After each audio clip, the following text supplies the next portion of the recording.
Art of translation یعنی کہ ترجمے کا فن ویڈیو لیکچر سیریز کے سلسلے میں ہم ایک اور ویڈیو لے کر آپ کی خدمت میں پھر سے حاضر ہیں۔ عزیز طلاب، جیسے کہ آپ کو معلوم ہے کہ ہم نے اس سے پہلے آپ کی نظر میں آزاد ترجمہ کی تعریف، اس کی خصوصیات اور فائدے بتائے تھے۔ آج ہم ایک اور قسم جو ہے لفظی ترجمے کی تعریف پڑھتے ہیں۔ جی ہاں، جو لفظی ترجمہ ہے اس کو انگریزی میں لٹرل ٹرانسلیشن کہا جاتا ہے۔ یہ وہ ترجمہ ہے جس میں کسی مواد یا جملے کے اصل الفاظ کو زیادہ سے زیادہ بغیر کسی تبدیلی کے دوسری زبان میں منتقل کیا جاتا ہے۔ اس طریقہ کار میں ترجمہ کرتے وقت مترجم اس بات کو ترجیح دیتا ہے کہ جملوں یا الفاظ کا معیاری اور براہ راست ترجمہ کیا جائے، چاہے اس کے نتیجے میں زبان کے سلیقے یا ثقافتی مناسبت میں کچھ فرق پڑے۔ اس کا مقصد اصل متن کی لفظی ساخت کو جتنا ممکن ہو سکے برقرار رکھنا ہوتا ہے۔ لفظی ترجمے کی خصوصیات: الفاظ کا براہ راست ترجمہ یعنی کہ ڈائریکٹ۔ لفظی ترجمہ میں مترجم ہر لفظ کو اس کے مخصوص معنی کے مطابق دوسری زبان میں منتقل کرتا ہے۔ مثلا اگر کسی جملے میں تاکہ کا لفظ استعمال ہو تو اس کو انگریزی ترجمہ میں so that کیا جائے گا۔ ساخت کا تحفظ: دوسری خصوصیت لفظی ترجمے کی ساخت کا تحفظ ہوتا ہے۔ اس میں مترجم جملے کی ساخت اور ترتیب کو جتنا ممکن ہو سکے برقرار رکھتا ہے تاکہ اصل زبان کی عبارت کا ایڈیٹوریل سٹرکچر یعنی جملوں کی ترتیب محفوظ رہے۔ تیسری خصوصیت کیا ہے؟ معنوں کا تحفظ: لفظی ترجمہ میں اصل متن کے معانی کو کسی حد تک برقرار رکھنے کی کوشش کی جاتی ہے، لیکن کبھی کبھار یہ ترجمہ دوسرے ثقافتی اور لسانی سیاق و سباق میں مناسب نہیں ہوتا۔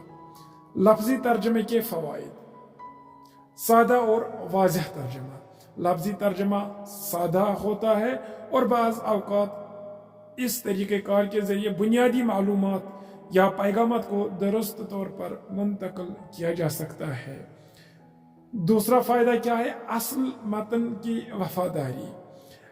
یہ جو لٹرل ٹرانسلیشن ہوتی ہے، لفظی ترجمہ جو ہوتا ہے، اس میں مترجم اس بات کو یقینی بناتا ہے کہ اصل متن کے ہر لفظ اور جملے کو تبدیل نہ کیا جائے، جس سے اصل عبارت کی وفاداری برقرار رہتی ہے۔ تیسرا فائدہ ہے وہ ہے ادبی اور تحریری مواد کے لیے مفید۔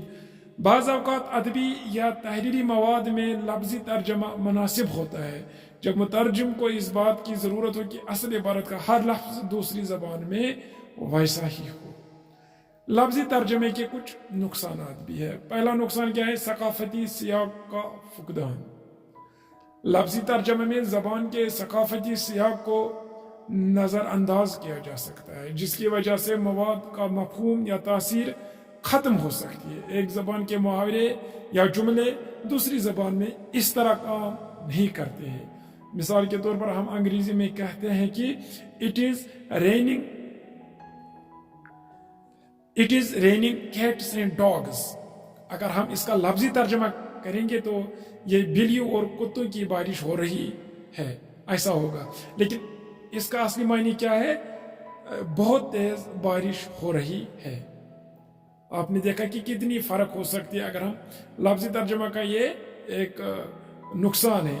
دوسری بات، غلط فہمی یا غیر فطری جملے۔ کبھی کبھار لفظی ترجمے میں کبھی کبھار غیر فطری یا بوجھل جملوں کا باعث بن سکتا ہے، خاص طور پر جب جملوں کی ساخت یا محاورہ دوسری زبان میں مختلف ہو۔ مثال I have a frog in my throat کو لفظی ترجمہ میرے گلے میں مینڈک ہے کیا جائے گا، جو کہ ایک غیر فطری جملہ بن جائے گا۔ جملوں کی روانی متاثر ہونا۔ ایک اور جو نقصان وہ ہے کہ بعض اوقات لفظی ترجمہ جملے کی روانی اور فلو کو متاثر کرتا ہے، خاص طور پر جب زبانوں کے قواعد مختلف ہو۔ آخر پر ہم کیا نتیجہ یا خلاصہ کہہ سکتے ہیں کہ لفظی ترجمہ ایک ایسا طریقہ ہے جس میں ہر لفظ کو اس کے اصل معنی کے مطابق دوسری زبان میں منتقل کیا جاتا ہے. اس میں اصل متن کی ساخت اور وفاداری کو مد نظر رکھا جاتا ہے، لیکن یہ ہمیشہ دوسرے ثقافتی یا لسانی سیاق میں مؤثر نہیں ہوتا. اس کے برعکس کبھی کبھار آزاد یا تخلیقی ترجمہ زیادہ مناسب ہوتا ہے، خاص طور پر جب مواد کی بہتر تفہیم یا فلو کی ضرورت ہوتی ہے. آخر پر عزیز اور آپ چینل کو سبسکرائب کریں، ویڈیو کو لائک اور شیئر کریں. شکریہ.